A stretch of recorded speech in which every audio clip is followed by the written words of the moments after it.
复古，我是你传说的娘。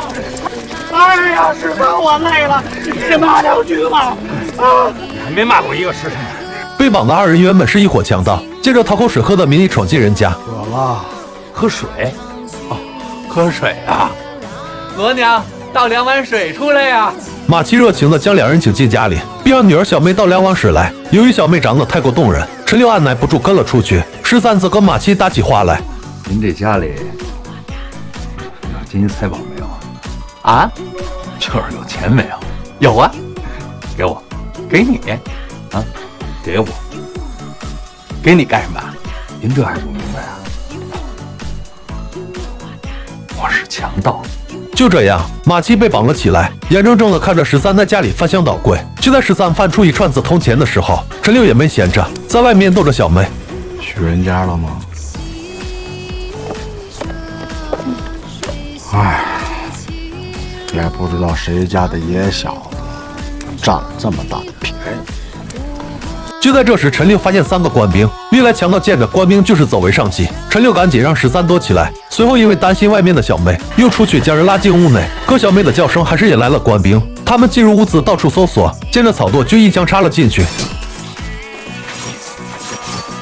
得知小妹的亲爹还未归家，看着眼前如花似玉的小姑娘，官兵立马起了歹心。这下陈六看不下去了，拔刀走向两人。然而他刚放下凶器，守在门外的官兵却闯了进来。陈六持武器紧追上去，随后跟官兵扭打在一起。另一位官兵见状，赶紧上前帮忙。陈六一人对付不了俩，只好走为上计。也就在这时，13支起弓箭一射，追着陈六的官兵立马跌进水田。另一位准备上前的官兵见状，掉头就跑。13连忙又放了一箭，可惜错过了最佳机会。13，射！来不及了。两人在官兵身上搜到几粒碎银，便放过马奇。可就在两人准备离开的时候，村民却把他们给拦住了。随后走出一位老汉，正是苦竹村的李正言。大唐律法，抢财夺物杖20，击杀父君，死罪。两人双双被绑了起来。而为了显示村民的强悍，李正还让村里的女屠户英哥出来展现一番。没想到这一幕让英哥跟13对上了眼。13解释，他们杀官兵都是为了救小妹，李正却认为法大于情，顺带还问了一下村民，到底是法大还是情大？法大情大，还不是李正言一句话？对嘛，还不是李正言您说了算。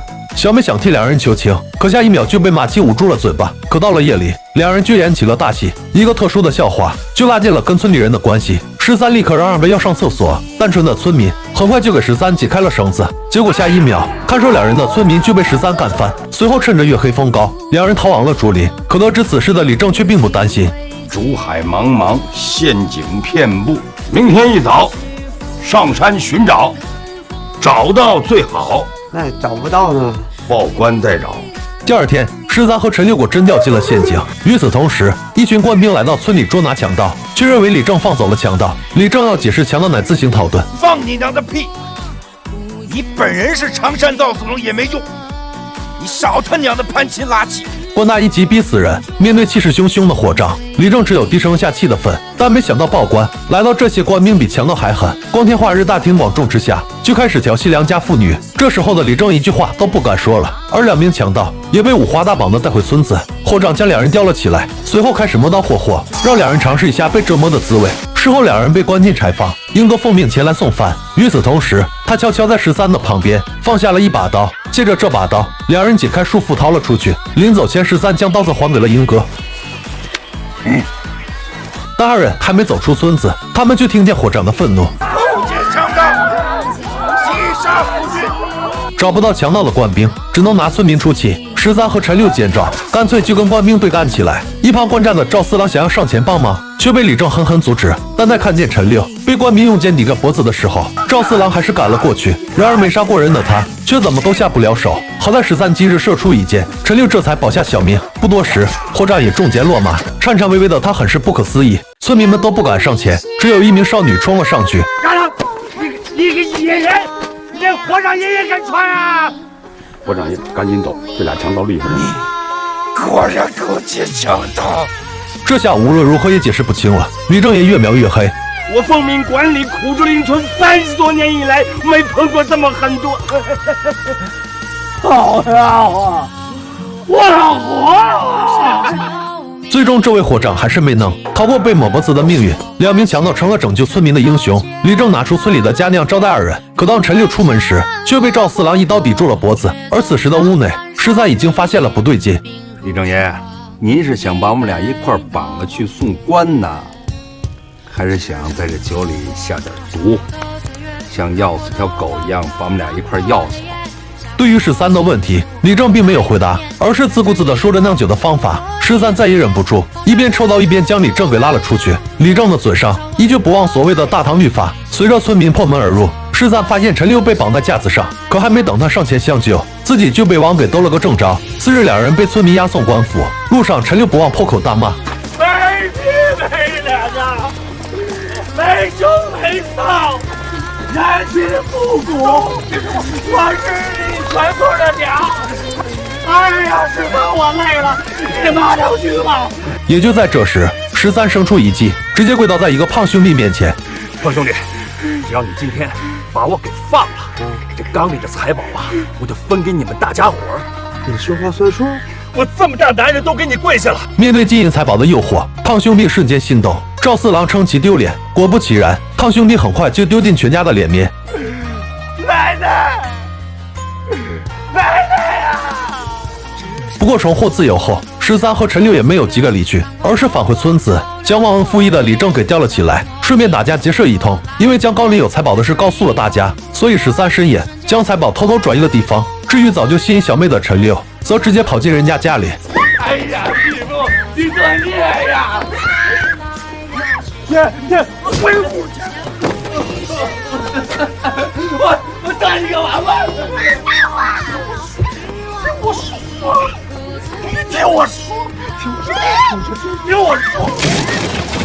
第2天，村民们围了过来，平时都是李正也给安排1天的伙计，现在他们一个个都不知道该干啥了。于是13给胡乱安排了一通。不久后，陈六带着一脸伤口出现，13一看就知道陈六得手，2人不禁哈哈大笑。就在这时，披头散发的小妹出现，并上前解开束缚李正的绳子。13见状，准备上手教训陈六，因昨夜的事情心中有愧，连忙拦着13。不久后，李正终于醒来，然而开口的第一句话就让众人眉头紧锁，只因他已变成一个学人说话的傻子。就在这时，村民发现强盗跑了，纷纷拿起家伙追了上去，趁2人杀人就跑，简直不是个汉子。13和陈六这辈子都没这么无语过。我们帮你们击退了府军啊，我们背的是杀头的大罪啊！是，你们还完整粗暴，心都让狗吃了。正值之际，小妹赶到现场阻拦，告诉2人要么留下，要么滚。陈六一见小妹就迈不开腿，自然而然13也随着兄弟一起留了下来。得知李正已疯，陈六亲自捣药，并贴心的给李正喂下，1碗不够再来1碗。见李正喝那么多药都不管用，2人终于放下心来过起了小日子。他们堂而皇之的住进小妹家里，陈六更是自认了马妻女婿这个身份，一口一个爹的喊得十分顺嘴。可惜小妹对他始终没什么好脸色，日子就这么平平淡淡的过着。直到这天，一个世人路过此地，想要讨口水喝，马妻满脸苦涩，又是一个讨水喝的。有酒，你不是强盗吧？诗人当然不是强盗，并且说话还很雅致。尽管13和陈六听不懂，但这并不妨碍他们敬仰诗人，出口就是一个宁字。酒一上来，诗人不免想吟诗一首，于是一首《静夜思》横空出世。床前明月光，疑是地上霜。是啊，举头望明月，低头思故乡。是啊。就在这时，13产生了一个疑问：诗人不种田，不经商，不打劫，不当兵，到底靠什么活着？我们卖诗为生。卖身太辛苦了。就是啊。不是卖身，是卖诗为生。随后诗人发问2人靠什么为生，13答曰靠打猎。于是诗人也想体验一番打猎，然而下1秒就被13劝退。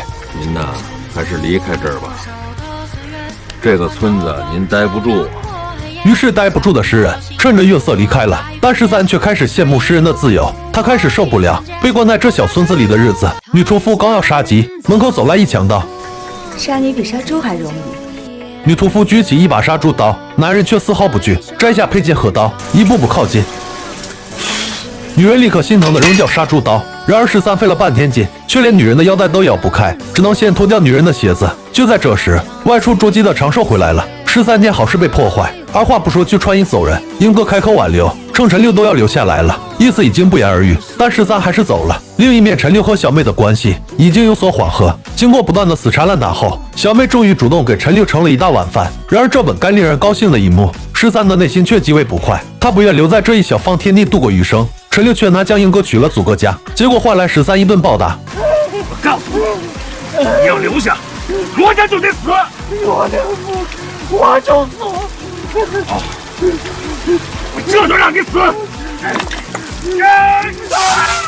见陈六不愿离开，13便将主意打到小妹的身上，将她骗到山上，举起弓箭对准了这个单纯善良的女孩。最后一箭13闭上了眼睛。当陈六心急如焚找到二人时，发现13没有下杀手，而为了小妹的平安，陈六决定向13妥协。不过陈六能改变主意，13还是喜不自胜，但很快他就有点笑不出来了。只见李正的屋前贴着一张告示，内容是要养命3日且不能理政。可13很清楚，这迂腐的李正怕是去报官，而他一旦报官，这里的村民10有89都逃不了一个死字。于是他们召集村民，劝其赶紧收拾东西离开这里。然而单纯的村民们还意识不到危险，府军来了也是抓你们，我们跑个鸟毛。无奈之下，两人只好挥起武器将村民赶走。村民却当两人在开玩笑，直到官兵杀了进来，他们这才意识到官兵来者不善。为了让村民抓紧时间逃跑，13和陈六到处吸引官兵的注意，而对屠村毫不知情的李正依旧坚持着他的正义。我村民都别出门，我军指挥捉拿强盗。可这所谓的正义，竟是烧杀抢夺、侮辱妇女。此时英哥正在被官兵追着跑，13见状赶忙过来帮忙，回头一看，英哥也杀了一人。而村民在面对生命的威胁时，也不得不举起了刀子。因为村民的反抗，指挥连认为村民跟强盗一党，不仅烧掉村里的百年大屋，还下令杀光男人。长寿刚好瞧见这一幕，可痴傻的他根本不懂这是什么意思，只呆呆的拖刀走人。好在陈六及时出现，砍杀掉几个官兵后，将长寿给带走，将长寿安置在一个较为安全的地方后，陈六又掏出一块大饼给他，随后继续为村民引开官兵。此时村里的惨况依旧继续，一个村民被官兵刺进了腰子，只留下小羊羔独自哀嚎。身为赵子龙后人的赵四郎也举起弓箭射向官兵，可惜箭术不佳而被官兵发现。另一边，13在救下英哥后劝其赶紧逃跑，随后独自返回战场，却不想下1秒。还没死呢！哎呀，没呢，你呢？我也没死。说罢，两人便兵分两路继续展开战斗。但很快，古竹村变成了一片火海。看到这一切的李正目眦欲裂，凄厉的哀嚎一声连着一声，村民们也所剩无几。英哥身受重伤，奄奄一息，目光却一直停在13的身上。赵四郎也不遑多让，屏着最后一口气让小妹嫁给自己。可惜小妹早已是陈六的女人。李正则一边削着棍子，一边埋怨13和陈六的到来毁了村子。13也很遗憾，官兵不来，我也就走了。你们要不来的话，我也不会找官军。13无可奈何，他告诉李正，等他们走后就别再报官了。可李正依旧执迷不悟，嘴里依然还是那个大唐律法。随后趁着13不注意，将棍子插进对方脖子。陈六顿时被这一幕吓得目瞪口呆。随着13的倒下，陈六愤怒地抹掉李正的脖子，他抱着13有点不知所措，而13貌似还有什么话要对陈六说，可惜已经来不及了。悲伤愤怒直中陈六心头，随后挥刀捅向仅剩的村民，直到小妹上前拦住。不要杀他，我不知道。不敢杀了，这个村已经没有人了。第二天，陈六将13带到埋藏钱财的地方，可在挖开石缸的盖子后，里面竟然空无一物。他不禁仰天大哭，与此同时还有着一丝不解。自跟13一起当强盗后，他就事事听从13，所以他不明白为什么13转移了钱财却没有告诉他。在葬掉13后，陈六便带着小妹和长寿离开了苦竹村。其实13临死前就是要告诉他钱财转移的地方，可他一直不让13说话。你别说，你听我说，你别说话，我告诉你，别说话，别说。